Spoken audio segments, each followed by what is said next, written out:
Hello, welcome to Do It Yourself channel. Today I will show you how to disable shortcut for magnifier in Samsung Galaxy Z Fold5.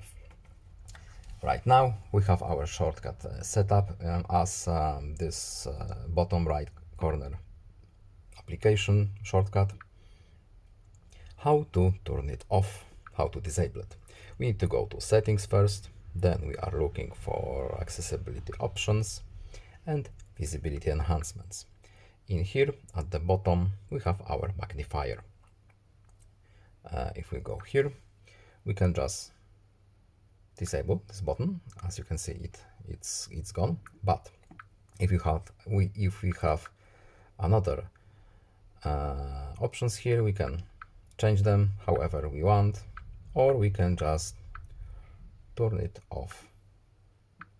And now this button is gone. There is no shortcut anymore.